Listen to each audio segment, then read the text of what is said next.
Bismillahirrahmanirrahim. Assalamu alaikum everybody. Welcome to your e-class for business studies. I'm Taushiba Sarwar and I'll be your teacher during these e-classes sessions as we have commenced it from the 1st of June. I'm assuming, rather I'm believing that by now you're familiar with the class protocol and how to conduct and follow the rules for e-classes. Just as in a regular class we used to follow a class discipline, we will have to do the same here as only the medium of communication has changed. So, the most important thing for you is to remember that you have to keep your mic and camera switched off till all times till you're asked to do otherwise. All questions and queries that you might have or you might get during the session can be answered, shall be answered, and shall be asked through the chat link. All the course material is already published in your Google Classroom. So just in case, if due to any technical hiccup, if you get to miss on to some content, you could view it and check it on Google Classroom. For every session that we have, there are related activities, assignments, quizzes already published in your Google Classroom, and there is a schedule that you'll find in your calendars, and we expect you to follow that. Remember, attendance is compulsory. It is very important to follow few protocols for maintaining the efficiency and getting benefit of these e-sessions. It is highly recommended that you should have a notebook and a pen for taking notes so that if there is anything that you need further explanation with, you note it down, you can send it through the chat link, or you could send an email and or your emails will be replied and responded to within the due course of time.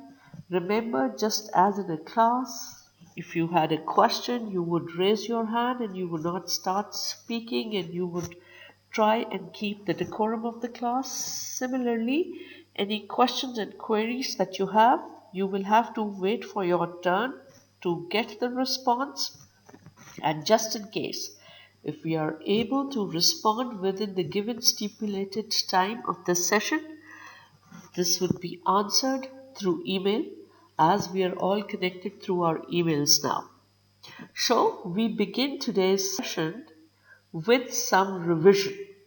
We have decided that in the next two sessions, that is today and the following session, we'll be doing some revision of Unit 4, 5 and 6, and we'll be highlighting and discussing some key points. We start with Unit 4 and 5 covering Chapter to 22.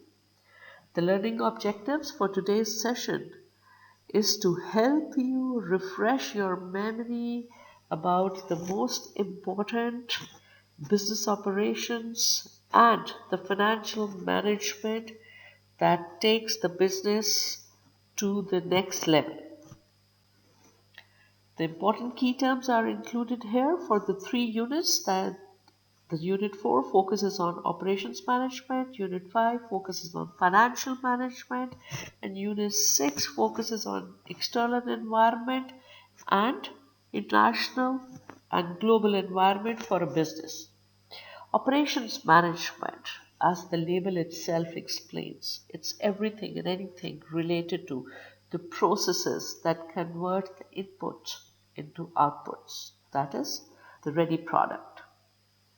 Since we all know, and I'm sure by now you're gearing up with revising your business concepts, so business is all about keeping and maintaining profitability.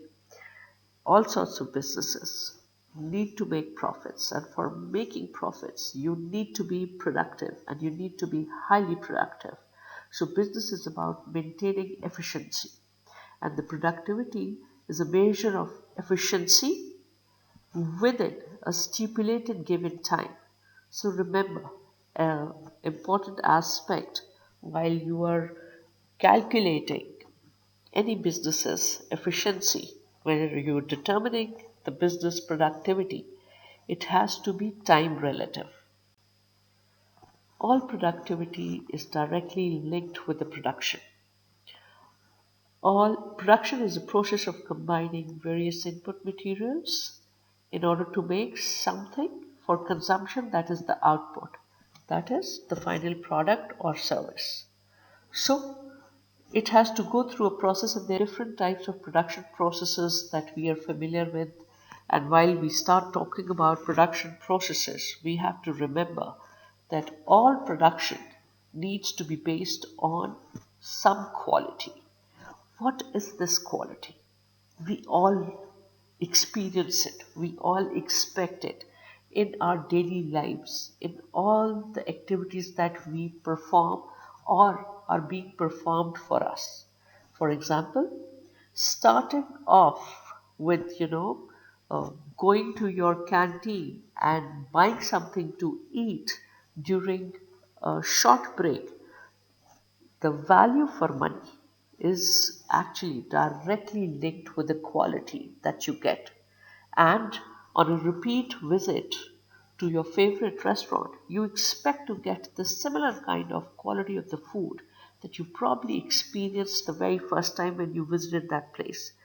Likewise, you want that your canteen maintains the quality of the product line and the merchandise that they offer you. You want and you expect that they maintain this quality throughout the process of production or creating something or cooking something for you. And we all know the quality focus, as you want quality to be higher and better every time. You want costs to be controlled so that your profitability can be maintained. So businesses keep exploring and evolving new techniques. And one of those techniques these days has become popular as lean production, where the focus is to reduce the amount of key resources being used in the production, to eliminate the wastages. So, and I'm sure by this time you are able to recall the link between production, quality, and the pricing. Since we've been talking about production, there are different types of production. Job production, it is called one-off production. I'm sure you now quickly can recall. It's about the designer products or the custom made products. And you know it that one product is started and completed. Only then you move on to the next one. It is customized, designed for every customer. The next one that we all are familiar is the batch production. And you know that as job production is small in quantity, maybe just one off, batch production is a little bigger in quantity and things could be put together in a batch or a group. And again, from daily life examples, every time you want to have something from your favorite bakery, you understand that it's produced in a batch. So, the other option or the type of production is flow production, which is also mass production. It involves a continuous movement of items through the production processes. And we all know that companies, businesses want to produce in big scale so that they can achieve the economies of scale, so that they can meet the demand of their product. Cell production, another type of production. It is a process of manufacturing which is a subsection of just in time. Just in time manufacturing and lean manufacturing. The goal of cellular manufacturing is to move as quickly as possible, make a wide variety of similar products while making as little waste as possible. So, these mass production concepts, The flow production concept leads to producing things in bigger bulk quantities so that you can achieve economies of scale. What is this economies of scale? Economies of scale is a concept where as you produce, your costs start reducing. I'm sure you must have experienced and you must be recalling the similar example that we keep discussing, that if you're buying something in small quantity and if you're buying something, the similar thing in large quantities, you could get some good discounts. And I'm sure you must have seen, if you've had the opportunity of going grocery shopping with your family, that yes, there are discounts, there are price comparisons associated with bulk purchases. So that's economies of scale. Wherever, since every picture has two sides, so if there are economies of scales, there could be diseconomies of scales. And diseconomies of scale sometimes might occur due to specialization. And diseconomies of scale is where your average costs are increasing and rising. So on this graph here, you could see where there is a point where the average cost is the minimum. That's the best possible or maximum economies of scale point. Otherwise, economies of scale is shown on the left hand side of this dotted line where your average cost is reducing with the increase of the output, and diseconomies of scale is where your average cost starts increasing with the increase in the output. Moving ahead, whenever we are talking about production processes, we talk about the inventory management. We need to keep in mind, because inventory management, stock taking, storage leads to facilitating the production processes, plus can also lead to adding to the cost. So while businesses are deciding and selecting the production processes, they have to decide on the kind of inventory management they have to keep. And and an interesting concept to remember is keeping the buffer inventory. I'm sure by now you're able to refresh your mind and you understand what is buffer inventory. And then a concept directly correlated with lean production is just in time inventory, a philosophy that reduces the amount of a business's key resources within production. For example, reducing amount of time or materials needed within production process. And some of the brands, and some of you who studied with me in C1 as well, they might be able to recall the Zara example that we had discussed. That Zara is one of the brands that tries to operate on just in time, and they try to keep reducing their inventory turnaround time.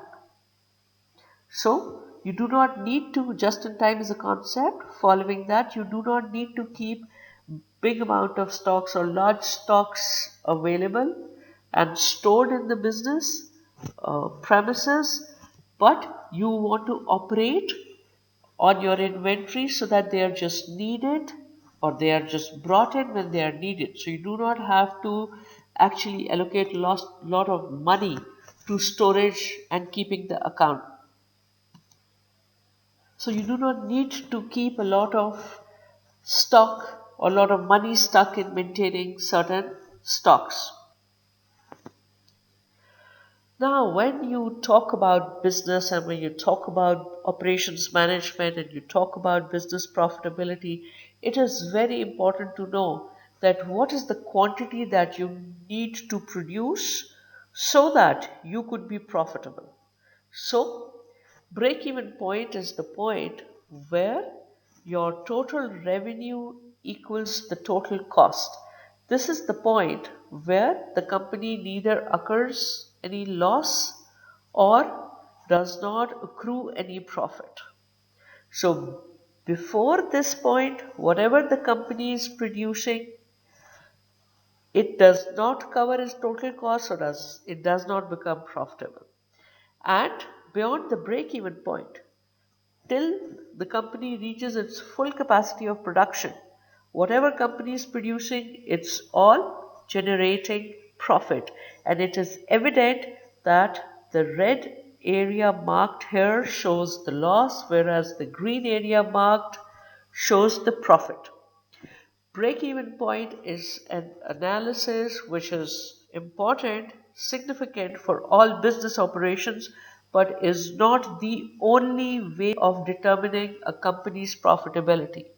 Another important aspect that's built through the margin of safety through the break-even analysis is to know that what margin do you have to operate between the break-even analysis and the total capacity so that you could be prepared for the times if there is some decrease in the sales volume.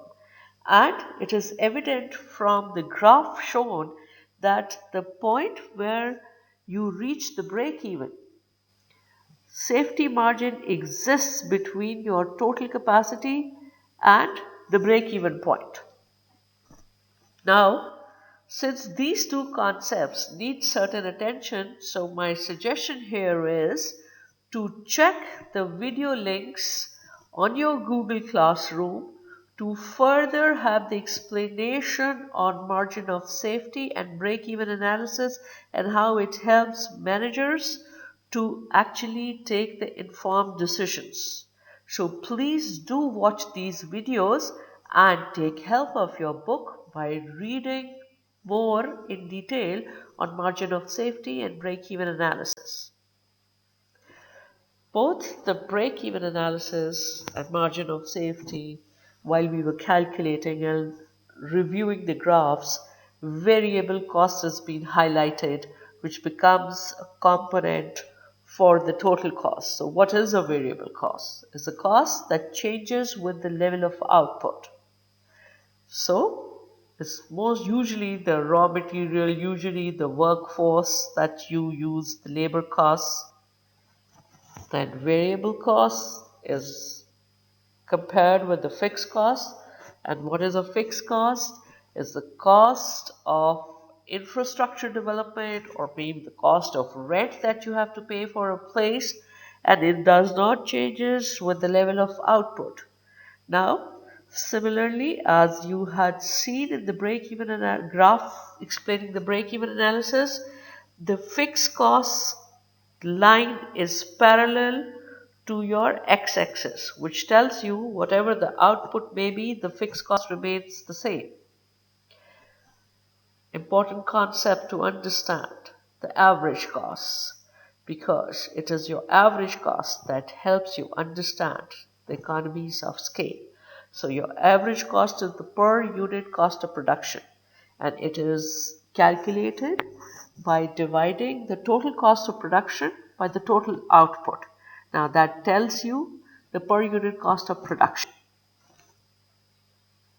While we are talking about production and we're talking about productivity, it is very imperative for businesses to look at the productivity of its people, because the people are one of the most important resources in any business, because it's the best of the people who implement the best of the strategies. You might have the best of the strategies worked out, but if there is nobody to be able to implement, what happens? I'm sure you know what can happen or what could be the result. So now we move on to the labor productivity, which is the output versus the number of people. So you need to know that you should not be overemploying or you should not be underemploying. You should have the right number of people to be able to do the kind of job and meet the capacities on which you want to operate as a business. Contribution costs, very important. You want to know the contribution. A product selling price lets us variable costs. You want to know that whatever you're producing, is it covering the variable costs? If it is not covering the variable costs, then you actually know that you need to revisit your strategy. because if your product is not covering the variable cost, it might not be able to cover the total cost in the long run, and the business might be unprofitable, or it needs revamping or your operations management, because we talk about productivity and efficiency. So very important that you know about how the variable costs are calculated, how your sales are doing, and what is the total contribution margin. All this leads to adopting total quality management processes. The total quality management concept is that instead of developing or creating the whole product and then at the end of the production line you determine whether it passes the quality standard or not, you rather keep working throughout the production process and maintain a certain level of production, and you maintain a certain level of quality so that the end product that you get at the end of the process is something that meets the expectations of the customers, that meets excellence. Now we take a pause here. Okay, this pause here means that before we move on to the financial management and the financial analysis side of the business, we take a quick review and you take 10 seconds in thinking about the terms. If any of the terms, any of the concepts need further clarity, mark it down, we discuss it later, or you could send an email and we can talk about it and we clarify your queries. If you have any questions, please make a list of your questions. You could put your questions in the chat link. You could put your questions in an email. If you need any further explanation, you could talk about it. You can mark it down and we can discuss in the next session. Once you've done it, in the next 5 seconds, quickly keep taking your notes. We move on to the business finance section. So, as we start talking about business finance, I'm sure you understand it's all about money matters. So, the most important thing for a business to start off is to identify the capital expenditure. What is the capital expenditure? It is the money an organization spends to buy or maintain or improve its fixed assets such as building, vehicles, equipment, or land. You understand it's putting up of your business. So anything that you need to invest in the business is part of your capital expenditure.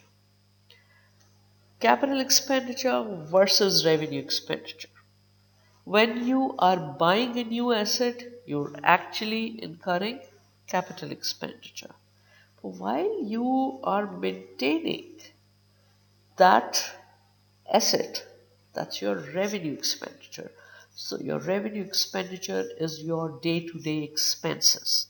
So businesses have to keep the track of both their capital expenditures and their revenue expenditures, which are also called the working capital.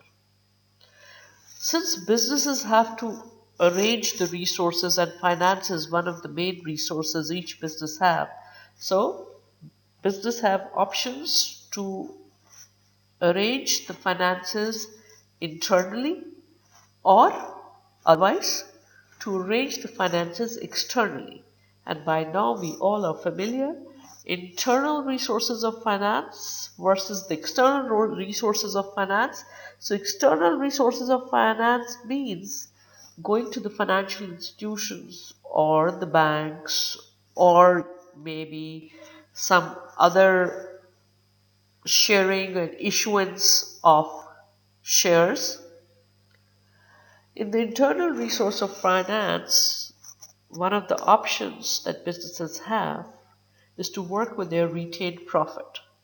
And you understand the retained profit is the part of profit that businesses keep for themselves or reinvest into the business.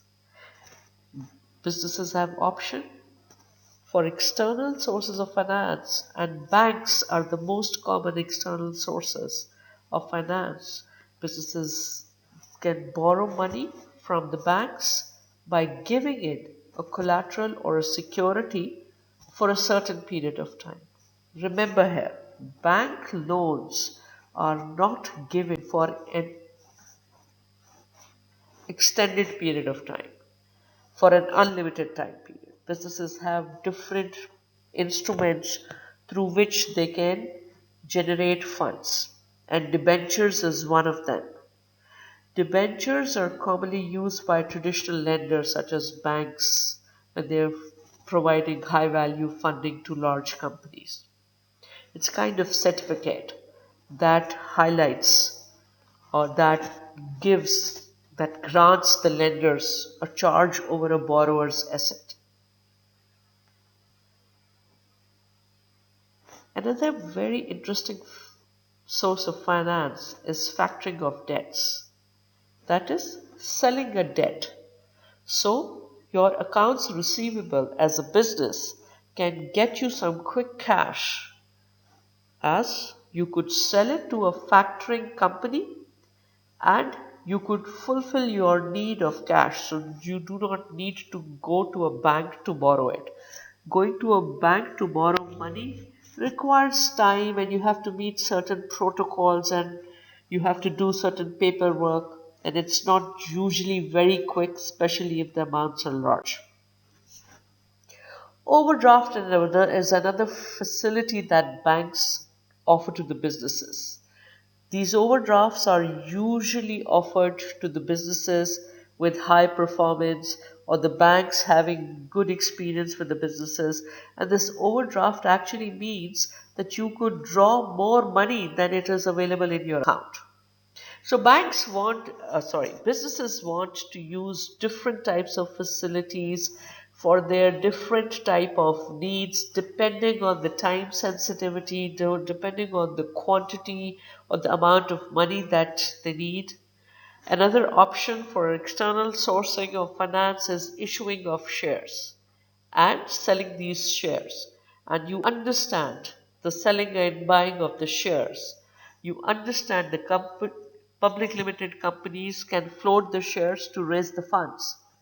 This way, they do not have to actually borrow from the bank and pay the interest rate or increase the cost of financing. There could be short term financing options from the banks, and there could be long term or a medium term finance options. Short term are usually, as it says, short term driven for a short period of time. For the long term finance, banks or financial institutions have different type of products to offer, and then there are options for small sized businesses, and these are the specialized banking services provided and offered for the unemployed or uh, low income group individuals. These are for the small size, specially customized businesses. As we keep talking about starting up of the business, equity is a commonly understood concept where you have to put in the money so that you could put together the funds. This equity, raising of equity could be done by a business. So instead of taking a loan and then putting a financial cost to yourself, you could share a percentage of ownership and raise certain amount of funds.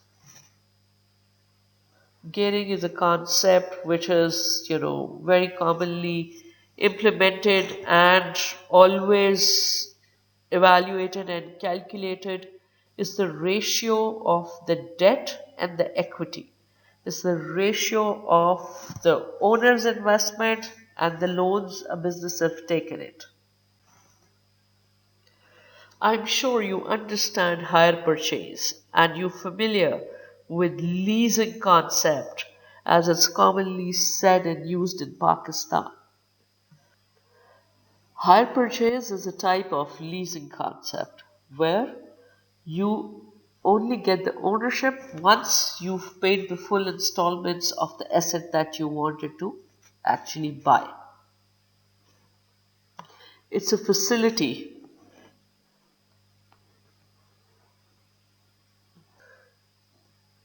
It's a facility that bank offers to the businesses.